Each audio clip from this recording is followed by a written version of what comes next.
এই ট্রাইকোডার্মা ছত্রাকের গা থেকে একটা রস বের হয়, সেই রসটা অন্যান্য ছত্রাককে ধ্বংস করে ফেলে। আরেকটা কথা এই ফাঁকেই বলে রাখি এবং এটা মাথার মধ্যে ঢুকাই নেবেন, সেটা হচ্ছে ট্রাইকোডার্মার সাথে ভাইরাস রোগের সরাসরি সম্পর্ক নাই, কিন্তু এটা দেখা গেছে যে যেখানে ট্রাইকো কম্পোস্ট সার ব্যবহার করা হয় সেখানে ভাইরাস রোগও কম হয়। এবং এটা আমাদের আমেরিকা থেকে একজন ভাইরোলজিস্ট, যেটা ভাইরাস এই ফসলের ভাইরাস রোগ নিয়ে যিনি আলোচনা করেন, এটা উনিও স্বীকার করে গেছেন যে হ্যাঁ এটা সরাসরি কোনো কারণ না থাকলে এটা ঘটে। তো সুতরাং আপনারা যদি ট্রাইকো কম্পোস্টটা ব্যবহার করেন, এই যে আপনার গোড়া পচা, শিকড় পচা, কাণ্ড পচা যে রোগগুলো আছে সেগুলো দমন হবে, অর্থাৎ মাটিতে যে জীবাণু থাকে সেই জীবাণুগুলো মারা যাবে। আরেকটা কাজ কি হবে, এইটা দিয়ে যদি আপনি উৎপাদন করেন তাহলে গাছ মাটি থেকে তার যে খাবারগুলো এটা সহজে সে গ্রহণ করতে পারে, আর ভাইরাস রোগের আক্রমণও কিন্তু অনেকাংশে কমে আসবে। এইটা ব্যবহার করে আপনারা তার সুফলটা দেখবেন সরাসরি যে ভাইরাস রোগ কমে কিনা। কাজে আপনার যে ট্রাইকোডার্মা বা ভার্মি কম্পোস্ট বা গোবর সার এগুলো তো আছে, তো সেইগুলোকে কিভাবে আপনারা ব্যবহার করলে আপনাদের এই মাটির যে শিকড় পচা, গোড়া পচা রোগগুলো কম হয় সেটা আমি সংক্ষেপে বলবো। শিকড়ের যে গিটটা হয় এটা একটা কৃমির কারণে হয়, সেটাও এই ট্রাইকোডার্মা দিয়ে যাবে। এই ট্রাইকোডার্মা যে সারটা আপনি যদি ট্রাইকোডার্মা দিয়ে যে কম্পোস্টটা তৈরি করবেন সেটা দিয়েও কিন্তু আপনার এই শিকড়ের যে গিট রোগটা সেটাও কিন্তু যাবে, ওই কৃমি রোগ। আবার দেখলাম যে ভাইরাস রোগ যেগুলো হয় তাতেও এটা সহযোগিতা করে, আর ছত্রাকজনিত রোগ তো এটা খুবই সুন্দরভাবে দমন করে। আর এইটুকু আমরা জেনে রাখি। এই ট্রাইকোডার্মাটা দিয়ে আমরা বীজ শোধন করে নিই। বীজ শোধন করার একটা পদ্ধতি আছে, আর বীজের সাথে একটু মাথায় নেওয়া। আপনাদের যে তরমুজ বীজটা আছে, তরমুজ বীজটা আপনারা ভিজায় যখন রাখবেন তখন, বা যে কোনো বীজ যখন আপনারা লাগেন ভিজায় রাখবেন। ভিজায় রাখবেন 1 লিটার পানিতে না, আপনারা হয়তো 5 গ্রাম এটাকে একটু সামান্য পরিমাণ পানি দিয়ে একটু আঠা আঠা তৈরি করে বীজের সাথে লাগাই নেবেন। যেটা ভিজায় রাখতে হয় আপনার পানির সাথে 5 থেকে 10 গ্রাম ওষুধ মিলায়ে, আসলে 1 লিটারে 5 থেকে 10 গ্রাম মিলাতে হয়। তো আপনার তো যে বীজ লাগাবেন সেটা তো এত বেশি পরিমাণ লাগে না। যদি বেশি পরিমাণ বীজ হয় তাহলে আপনি প্রতি লিটার পানি আপনার 12 ঘন্টায় রাখেন আর 24 ঘন্টা রাখেন বীজটা ভিজে রাখেন, ঠিক আছে। আর সরাসরি যদি আপনি লাগান, যে বীজগুলো সরাসরি লাগাবেন সেটা আপনার ওই ট্রাইকোডার্মা 10 গ্রাম ট্রাইকোডার্মা নিয়ে তার সাথে বা ওই বীজটার গায়ে লাগানোর জন্য যতটুকু ওষুধ লাগতে পারে ততটুকু ওষুধ নিয়ে একটু পানি দিয়ে আঠা আঠা তৈরি করে তারপরে বীজটার সাথে লাগাই নিয়ে ওটা যখন একদম শুকায় যাবে, এমনি ঠান্ডাতে শুকাবেন, তারপর আপনি সরাসরি লাগাবেন। এটা বোঝা গেছে কিনা? তাহলে দুই পদ্ধতিতেই বীজ শোধন করা যায়। একটা হচ্ছে পানির সাথে মিশিয়ে আপনি ভিজা রাখতে পারেন, পরে আপনি পানিটা ফেলে দিয়ে বীজটাকে হালকা করে ছায়া জায়গায় শুকায় নিয়ে তারপর আপনি লাগান। এটা হতে পারে। তরমুজের বীজটা আবার গজায় নিতে হয়, তাতে অসুবিধা নেই। আপনি তার গরম দেওয়া দরকার, যেখানে যেভাবে দেওয়া দরকার সেভাবে দিয়ে দেবেন। এটা গেল হচ্ছে আমার বীজ শোধন। তাহলে আমরা দেখেন বীজের গায়ে জীবাণু লেগে থাকে সেটা আপনি শোধন করলেন। আর দ্বিতীয়ত কি করলেন? দ্বিতীয়ত ওই যে ট্রাইকো কম্পোস্ট সার, এই সারটা যদি আপনি প্রয়োগ করেন তাতে কিন্তু কাজে লাগতে পারে। আচ্ছা, এই সার যদি আপনি সারা জমিতে যদি ছিটায় দেন তাহলে আমরা বলি শতাংশে শতাংশে নিজে তৈরি না করলে কিন্তু এত দেওয়া যাবে না। আমরা বলি 5 থেকে 8 কেজি শতাংশ করে, 5 থেকে 8 কেজি পরিমাণ। কিন্তু আপনারা তো মাদা তৈরি করেন, মাদা তৈরি করলে মাদাতে যদি 2 কেজি পরিমাণ, 1 থেকে 2 কেজি পরিমাণ, অনেক জায়গায় কিন্তু 5 কেজির কথা বলে। 5 কেজি এত আপনারা প্রথমেই দিতে পারবেন না। অন্তত আপনারা 1 থেকে 2 কেজি পরিমাণ যদি মাদার সাথে মিশাই দিতে পারেন তাতেও কিন্তু অনেকটা কাজ হবে, অনেকটা কাজ হবে। আর ট্রাইকোডার্মা অ্যাকচুয়ালি আপনার একর প্রতি 2 কেজি পরিমাণ দেওয়ার কথা, কিন্তু যদি আপনি সারের সাথে মিলাই দেন তাহলে মাদাতে ওটা দিতে পারেন। তাহলে আমরা মাদাতেও আমরা এটা দিতে পারি। আর একটা কাজ, আপনি হয়তো ট্রাইকো কম্পোস্ট সার আপনি তৈরি করেন নাই, আপনার তো দিতে হবে। তাহলে এই ট্রাইকোডার্মাটা কিভাবে দিবেন? ট্রাইকোডার্মাটা আপনার ওখানেও দিতে পারেন। আপনার যে ইতো দেন আপনার একটু বললেন। হ্যাঁ, আমি এই কথাটাই বলছি যে ভার্মি কম্পোস্ট আপনারা নিলেন, প্রতি কেজি ভার্মি কম্পোস্টের সাথে যদি আপনি বেশি পরিমাণ দিতে চান তাহলে প্রতি কেজির সাথে আপনি 5 গ্রাম পর্যন্ত মিশাতে পারেন। যদি আপনি মনে করেন যে জমিতে এই প্রবলেমটা বেশি আছে, কিন্তু আমাদের নর্মাল ডোজ হচ্ছে কেজি প্রতি 1 গ্রাম। এই যে গোবর সার হোক, ভার্মি কম্পোস্ট সার হোক, যে কোনো সার হোক, আপনি যেদিন মাদাতে দিবেন, মাদা প্রস্তুত করে লাগাবেন, তার আগে এটা করবেন 3 দিন আগে এক জায়গায় সারটা করে, হয়তো গোবর সার বা ভার্মি কম্পোস্ট এক জায়গায় রাখলেন, রাখার পরে কেজি প্রতি 1 থেকে 5 গ্রাম পর্যন্ত কিন্তু আপনি ওইটার সাথে মিশিয়ে একটা কালো পলিথিন দিয়ে দিতে হবে। আমার কথা বোঝা গেছে? তাহলে গোবর সারই হোক, ভার্মি কম্পোস্টই হোক, যেটাই হোক না কেন, তার সাথে এই ট্রাইকোডার্মা কিন্তু বাজারে অনেকগুলো নামে আছে।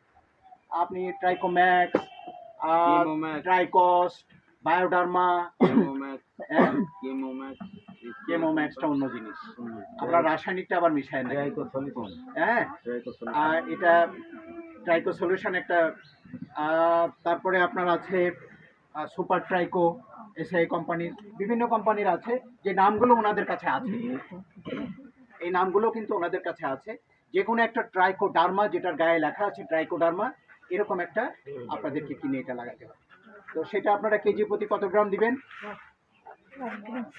শুধুমাত্র ওই গোবরটা বা আপনি ভার্মি কম্পোস্টটা এটা শোধন করার জন্য।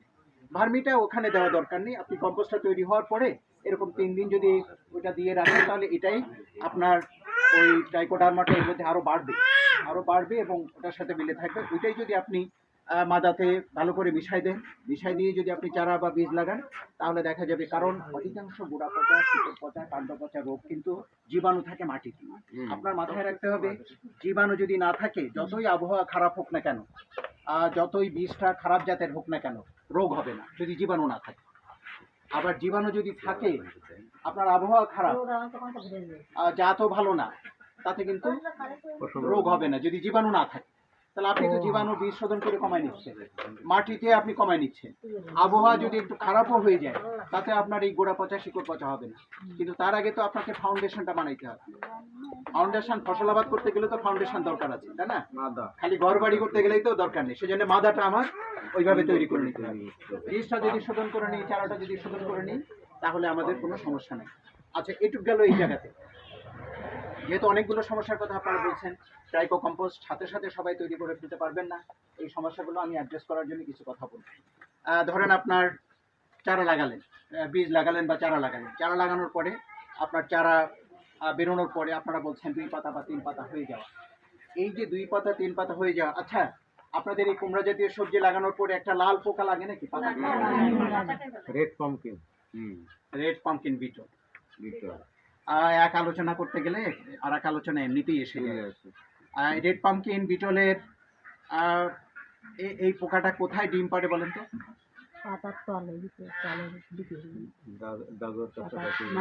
পাতার তলে। আসলে রেড পাম্পকিন বিটল পাতার তলে ডিম পাড়ে। ওটা অনেক পোকা আছে, গড়ি পোকা, ওটা আছে, জাপ পোকা আছে, জাপ পোকার ডিম আছে, সাদা মাছির ডিম আছে, এরা পাতাতে পারে। কিন্তু এই যে কুমড়ার লাল পোকাটা, যেটা রেড পাম্পকিন বিটল, এটা ডিম পাড়ে হচ্ছে গাছের গোড়াতে, কারণ এদের খাবার হচ্ছে শিকড়।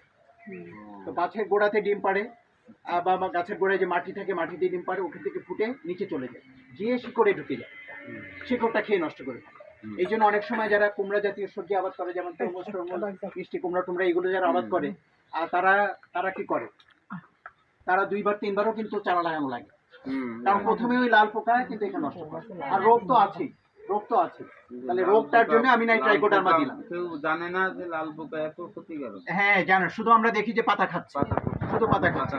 এই জন্য যারা বাণিজ্যিকভাবে এটা করে, তারা কিন্তু অনেক সময় ঢেকে রাখে, একটা চালনি, আমি দেখছি চর অঞ্চলে যারা করে, তারা চালনি দিয়ে এটা ঢেকে রাখে, অথবা সকালবেলা যায় একসাথে জমিতে নেমে, সকালবেলা এই পোকাটা ভালো উঠতে পারে না, হাত দিয়ে মারে, বা কারণ বিট দিয়েও কিন্তু খুব ভালো যায় না। তো সেই জন্য আমাদের আরেকটা ওষুধও আছে, যেটা যদি গাছের গোড়াতে দেওয়া যায় স্প্রে করে, তো সেটাও একটা ভালো কাজ করে, সেটা একটা ওষুধ আছে, সেটা আমি ওনাদেরকেও বলেছি কুমড়ার ট্রেনিংয়ে। আপনারা এই জিনিসগুলো কিন্তু বলেন, কুমড়ার ট্রেনিংয়ে বলছি, এনাদেরকে পরামর্শ দেওয়ার সময় সেটা বলবেন। ওই যে লাইকোম্যাক্সটা দিলেও কিন্তু সবগুলো একসাথে, একটা ওষুধ আছে যে সেটা দিলে একসাথে সবগুলো কাজ হয়, পোকাও মরে, রোগ জীবাণু যায়, সেই ওষুধটার নাম হচ্ছে লাইকোম্যাক্স খুব একটা ভালো ওষুধ, যেটা খুব ভালো কাজ করে, রোগও মারা যায়, পোকাও মারা যায়। এই যে গাছের গোড়াতে যে বললাম যে মাটিতে যে পোকাগুলো থাকে সেগুলো মারা যায়, মাটিতে জীবাণুটাও মারা যায়, ওখানে একসাথে 4টা উপকারী জীবাণু থাকে লাইকোম্যাক্সের মধ্যে। আচ্ছা, যাই হোক, কিন্তু আপনারা কি করবেন, রোগের জন্য কি করবেন, যখন এরকম 2 পাতা 3 পাতা হলো, গাছটা গজায় গেল, তখন আপনারা কি করবেন, এই ট্রাইকোডার্মাটা প্রতি লিটার পানিতে 3 গ্রাম করে মিশাই, ট্রাইকোডার্মা যেটা 3 গ্রাম পরিমাণ মিশায়ে সারা জমিতে একবার স্প্রে করে দিবেন, একদম গুঁড়া টোড়া পাতা টাতা ভিজায়। তাহলে আপনার যে গোড়াতে যদি জীবাণু এসেও থাকে তাহলে এটা ওই সময়ই হবে। আপনি তো অন্যান্য সাবধানতা নিছেনও, তারপরে একবার আপনি স্প্রে করে দেন, তাতে এই রোগগুলো আপনার অনেকাংশে কমে যায়। বোঝা গেছে? প্রতি লিটার পানিতে 3 গ্রাম। এটা একটা পাউডার ওষুধ। আজকে আমার ওই যে গাড়ি চলে না গেলে আমি সবগুলো জিনিসই দেখাইতাম, তো এটা আমাদের এত মুখ্য জিনিস না, আমি এটা একটু এক্সট্রা আলাপ করতেছি আপনাদের এটার সাথে। না, এখন দরকার নেই, কারণ আমাদের এটার সাথে দরকার নেই। আমাদের ট্রাইকোডার্মাটা কই এখানে আজকে বানানোর জন্য যে ট্রাইকোডার্মাটা, ওইটা একটু আমাকে দিন। আচ্ছা, তাহলে আমাদের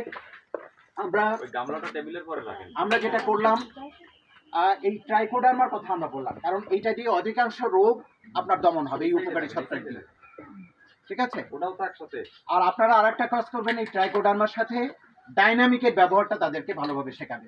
ডাইনামিকের ব্যবহারটা, এর পাউডার ওষুধ, এই যে ট্রাইকোম্যাক্স, এটা ট্রাইকোমার ডার্মা হচ্ছে আসলে মূল জীবাণুটার নাম, এইটা দিয়ে এরা এই ওষুধটা বানাইছে, এটার নাম হচ্ছে ট্রাইকোম্যাক্স। আমি বললাম ট্রাইকোম্যাক্স আছে, বায়োডার্মা আছে, টেকেন কোম্পানির ট্রাইকস্ট আছে, এরকম অনেকগুলা নামে বাজারে, বায়োডার্মা আছে, অনেকগুলো নামে বাজারে পাওয়া যায়।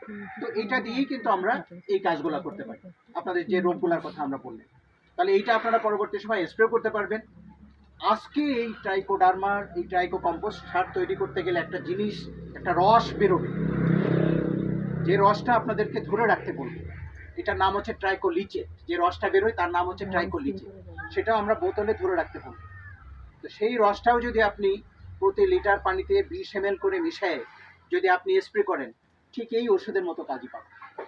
তো সুতরাং আপনারা যে সারটা তৈরি করবেন, ট্রাইকো কম্পোস্ট সার, এই সারটা তৈরি করতে গেলে যে রসটা পাবেন সেটাও কিন্তু আপনার এই রোগের জন্যই কাজ করবে, এটার মতোই কাজ করবে, এবং ওটাকে আপনি 3 মাস 4 মাস ধরে রেখে দিতে পারবেন। তাই একবার যদি তৈরি করেন, সারটাও তৈরি হলো, তার সাথে স্প্রে করার জন্য ওষুধটাও তৈরি হলো, তাহলে এটা একটা ভালো বিষয়, কিন্তু এটা একটা প্লাস পয়েন্ট। এবং এগুলো কিন্তু আমার কথা না, এগুলো আমাদের বাংলাদেশ কৃষি গবেষণা থেকেই কিন্তু এই ট্রাইকো কম্পোস্ট প্রযুক্তি বের করা, তাদের পরীক্ষা করা বিষয়। তো আমরা সেটা প্রচারণা করি। আমিও কিন্তু এগ্রিকালচার এক্সটেনশন ডিপার্টমেন্টে 31 বছর জব করেছি। আমি এডিশনাল ডিরেক্টর হিসাবে রিটায়ার করেছি ওখানে, তারপরে আমি এই জবে ঢুকেছি। তো ওখানেও আমি এই ধরনের অনেক কাজ করছি, আমার সারা বাংলাদেশে এই অভিজ্ঞতাগুলো আছে।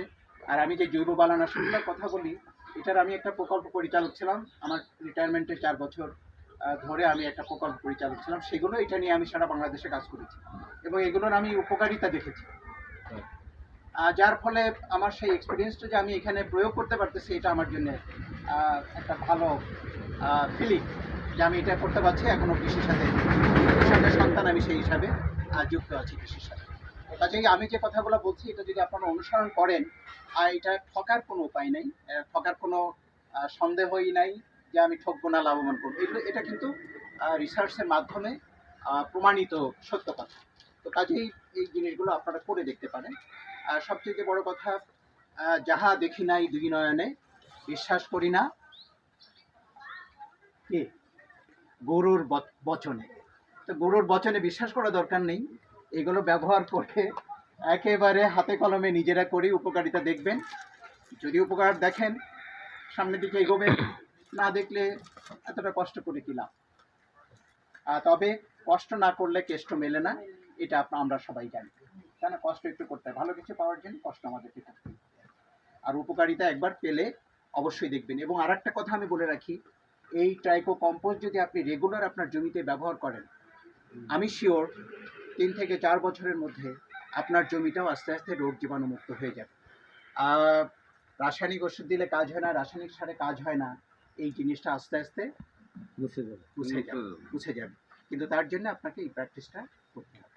তাহলে ট্রাইকো কম্পোস্টের কাজও আমরা বুঝলাম।